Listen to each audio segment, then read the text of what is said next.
अल्हम्दुलिल्लाहि रब्बिल आलमीन वल आक़िबतु लिल मुत्तक़ीन सलातु वस्सलामु अला अशरफिल अंबियाइ वल मुरसलीन व अला आलिहि व असहाबिहि अजमाइन।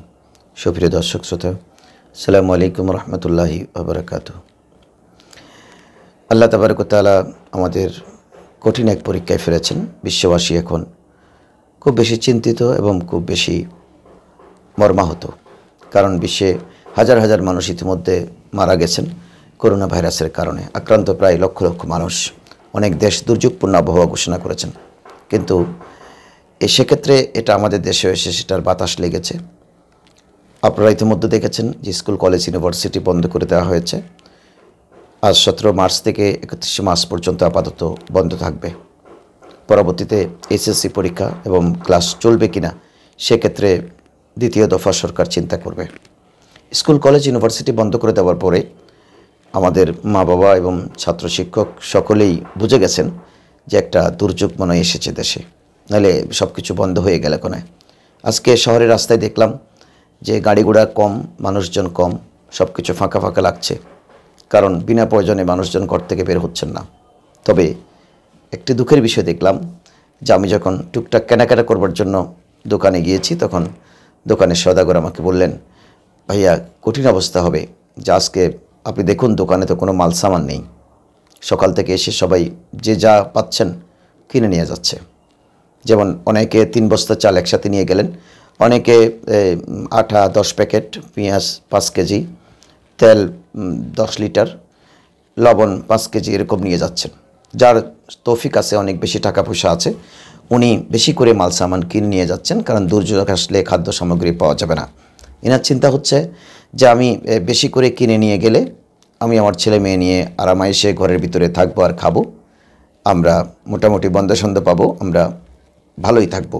কিন্তু আমি এনাদের কাছে একটি প্রশ্ন করব যে আপনি তো মানুষ, বিশ্বের মানুষ যখন রোগাক্রান্ত, বিশ্বের মানুষ যখন মৃত্যু পথযাত্রী, তখন আপনি আরামাইশে কথা চিন্তা করছেন। আমাদের তো কিন্তু সঠিকভাবে ঘুম আসছে না, খাবার দাবার ঠিকমতো আসছে না, কারণ সারা দুনিয়াতে মানুষ দুর্যোগের মুখোমুখি। মানুষ তো মানুষের জন্যই, মানুষকে আল্লাহ সৃষ্টি করেছেন। ধর্ম কিন্তু এক ধাপ পরে, আগে হচ্ছে মানুষ। হিন্দু, বৌদ্ধ, খ্রিস্টান এনারাও কিন্তু মানুষ, ইতালির মানুষ ও মুসলিম ওরাও মানুষ। আমাদের রক্ত কিন্তু সবার লাল, কিন্তু এরপরে আসবে আমি মুসলিম, আমি হিন্দু, আমি বৌদ্ধ, আমি খ্রিস্টান। কিন্তু আমি কি কোনো দুর্যোগে এভাবে খাদ্য আমার বাসায় মজুত করতে পারি? ইসলাম কি বলে? মনে রাখবেন, আপনার প্রয়োজনের বাইরে কোনো খাদ্য মজুত করা কিন্তু ইসলাম জায়েজ দেয়নি। আর দেশে এমন কি দুর্যোগ এসেছে, এমন কি যুদ্ধ পরিস্থিতি এসেছে যে আপনাকে দীর্ঘদিনের খাদ্য মজুত করতে হবে। আপনি ওটা করতে গিয়ে তো এখন দেশে খাদ্যের ক্রাইসিস ফেলে দেবেন, ব্যবসায়ীদেরকে সুযোগ করে দিলেন জিনিস দাম বাড়াবার জন্য। ইতিমধ্যে আমাদের তরল দুধ 5 টাকা বেড়েছে, প্রতিটি আটার প্যাকেট 1 টাকা করে বেড়েছে। যে যেভাবে পারেন, চিনির দাম বেড়ে গেছে, আগে 65 টাকা, এখন 70 টাকা। তো এইভাবে 5 টাকা করে যদি ফার কেজিতে বাড়তে থাকে, তো খেটে খাওয়া মানুষ, যারা রিক্সা চালায়, যারা ঠেলা চালায়, যারা তরকারি বিক্রি করে, ওদের কী অবস্থা হবে? ওরা তো কেউ না কেউ আমার ভাই। ওরা কি গরিব এটাই ওদের দোষ? ওরা দরিদ্রতা নিয়ে এসেছে এটাই কি ওদের দোষ? ওই যে তথাকথিত পুঁজিবাদী অর্থনীতির একটা কথা বলেছিলাম যে দরিদ্রতার অভিশাপে আমরা ঘূর্ণীয়মান, অর্থাৎ দরিদ্রতার মার পেঁচে আমরা বেজে গেছি। এখান থেকে কোনো গরিব আর বেরিয়ে আসার সুযোগ নাই।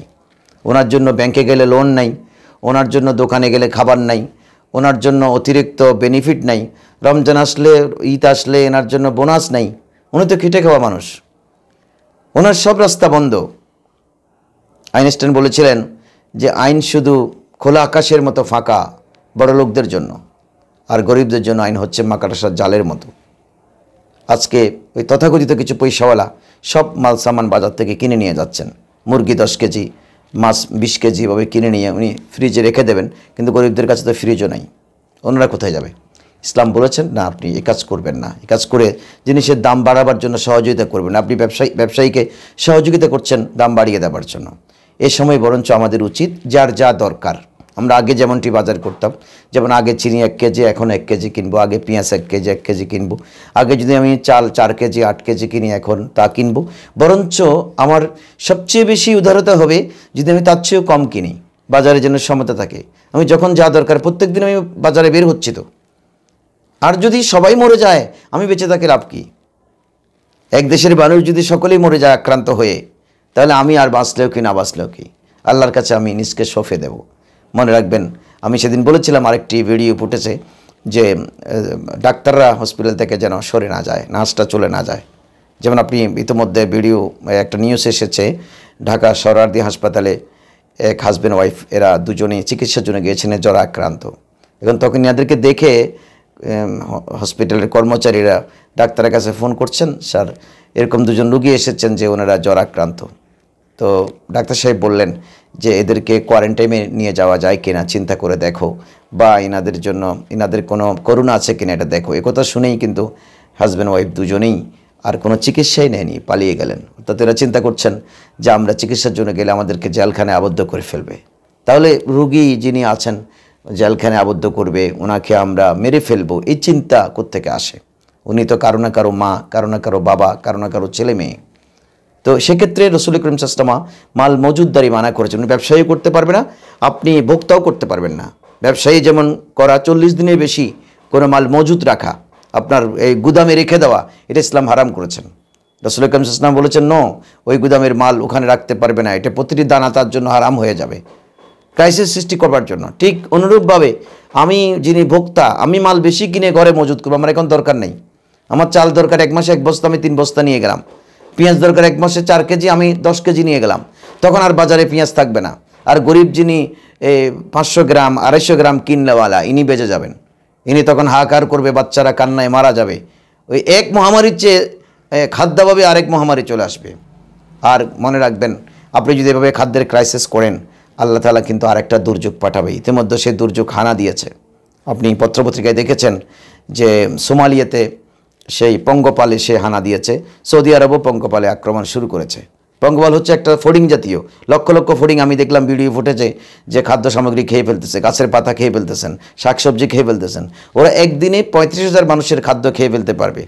এখন আপনি মনে করছেন যে আপনার খাদ্য ঘরে মজুদ করবেন, কিন্তু আল্লাহ যদি চায় যে আপনাকে খাদ্য খেতে দেবেন না, সেক্ষেত্রে ঘরের মধ্যে দেখবেন পোকা এসে গেছে। পোকা এসে আপনার ওই ড্রামের চাল খেয়ে ফেলেছে, আপনার তরকারি খেয়ে ফেলেছে, আলু খেয়ে ফেলেছে। আপনি নাই, যা কিনেছেন পয়সাগুলো বরবাদ। আপনার আলমিরাতে টাকা মজুদ করেছেন, টাকাতে উই পোকা ধরেছে, উই পোকা সব টাকা শেষ করেছে। যেমন ইতিমধ্যে সোমালিয়া এবং সৌদি আরবে সেই পঙ্গপালের আক্রমণ দেখা যাচ্ছে। আরেকটি দেশে দেখলাম বাঁদর খাদ্য খেয়ে ফেলতেছেন। বাঁদর কিন্তু মারাত্মক। এই দেখেন, আপনি খাদ্য থেকে মানুষকে বঞ্চিত করবেন, জুলুম করবেন, আল্লাহ কিন্তু আরেক জালেম সৃষ্টি করে আপনার উপরে লেলিয়ে দেবে। যেমন পঙ্গপাল আসতেছে, বাঁদর আসতেছে, এরা কিন্তু আপনার উপরে জুলুম করে আপনাকে আর খাইতে দেবে না। তো আপনি তখন কোথায় যাবেন? খাদ্যই তো পাবেন না বিশ্বে। এজন্য আমি আমার ভাইদেরকে বলবো, আপনি সংযত হবেন, আপনি সবর করবেন, ছেলে মেয়েদের যতটুকুন দরকার ততটুকুন নেন। ইনশাল্লাহ সবার যা হবে আমারও সে হাল হবে। আমি বড় ছোট কি, মরে গেলে তো আমরা আর বড় আর ছোট নাই, সবাই কিন্তু ওই সাদা কাপড়ে কফিন দিয়ে একই কবরে নিচে কিন্তু একই বিছানাতে শুয়ে থাকবো। আপনি এটা ভুলে যাবেন না। এজন্য আমি ভাইদেরকে বলবো, আতঙ্কিত হবেন না, খাদ্যের ক্রাইসিস সৃষ্টি করবেন না, খাদ্য মজুদদারি করবেন না। ইনশাআল্লাহ আল্লাহ দুর্যোগ এসেছে, দুর্যোগ আল্লাহ ফানা দেবে, কেটে যাবে। ইনশাআল্লাহ আমরা সুখে স্বাচ্ছন্দ্যে থাকবো। আল্লাহ পৃথিবীকে ধ্বংস করবেন না, কারণ আমরা কেউ না কেউ তো আল্লাহকে ডাকছি, কেউ না কেউ আল্লাহর কথা বলছি। এখন চলুন আমরা সকলে মিলে আল্লাহর কাছে দোয়া করি করুণা থেকে বাঁচবার জন্য। আল্লাহুম্মা আমিন। আলহামদুলিল্লাহ রাব্বিল আলামিন ওয়া আকিবাতুল লিল মুত্তাকিন। সাল্লাতু ওয়াসসালামু আলা হাবিবিল কারীম ওয়া আলা আলিহি ওয়া আসহাবিহি আজমাইন। আল্লাহ, তুমি আমাদেরকে দুর্যোগ দিয়েছো, তোমার কাছে পানা চাই, মুক্তি চাই। আল্লাহ, তুমি আমাদেরকে মুক্ত করে দাও। আল্লাহ, এই করোনা ভাইরাস বাংলাদেশে আক্রমণ করলে, চট্টগ্রামে দেখলাম 19 জন কোয়ারেন্টাইনে আছে, ফটিকছড়িতে 4 জন ধরা পড়েছে। আল্লাহ, চট্টগ্রামে যদি এই দুর্যোগ আসে, চট্টগ্রাম সবচেয়ে ঝুঁকিপূর্ণ এরিয়া, যেহেতু বন্দর আছে, বিদেশিরা বন্দর দিয়ে দিকে আসা যাওয়া করে। আল্লাহ, তুমি আমার চট্টগ্রাম সহ সারা বাংলাদেশকে হেফাজত করো। বিশেষ করে তোমার দরবারে পানা চাইতেছি আল্লাহ। তুমি রসুলুল্লাহ যেভাবে দোয়া শিখিয়ে দিয়েছেন, ঠিক সেভাবে আমরা দোয়া করতেছি। রসুলের কণ্ঠের উসিলাই, রসুলের সেই বাণী মুবারকের উসিলাই তুমি আমাদেরকে মুক্ত করে দাও। আল্লাহুম্মা ইন্নী আউযু বিকা মিনাল বারাসে ওয়াল জুযামে ওয়াল জুনুনে ওয়া সাইয়্যিল আসকাম। আল্লাহ, যে কোনো প্রাকৃতিক নতুন নতুন রোগ দুর্যোগ থেকে, শ্বেতরোগ থেকে, আল্লাহ কুষ্ঠরোগ থেকে, পাগল হয়ে যাওয়া থেকে তুমি আমাদেরকে হেফাজত করো। আল্লাহ, নবী পাকের উসিলায় রহমত দাও, মক্কা মদিনার উসিলায় রহমত দাও, দেশবাসীকে হেফাজত করো। আমাদের সকলের ফরিয়াদ তুমি কবুল করো। আমাদের দেশকে শান্তিপূর্ণ দেশ, বিশ্বের মানুষকে হেফাজত করো। যে সমস্ত দেশে আমাদের বাঙালিরা আছেন, আল্লাহ, বাঙালিরা এখানে রেমিটেন্স যোদ্ধা হিসেবে টাকা পাঠাচ্ছেন আমাদের জন্য, ওরা যদি কাজকাম বন্ধ হয়ে যায় দেশের ইকোনমি ধ্বংস হয়ে যাবে। আল্লাহ তুমি তাদেরকে হেফাজত করো, সারা বিশ্বের মানুষকে হেফাজত করো, সারা বিশ্বের মুসলমানকে হেফাজত করো। সুবহান রাব্বিকা রাব্বিল ইজ্জাতি আম্মা ইয়াসিফুন, সালামুন আলাল মুরসালিন, আলহামদুলিল্লাহি রাব্বিল আলামিন, বিহাক্কি লা ইলাহা ইল্লাল্লাহ মুহাম্মাদুর রাসূলুল্লাহ।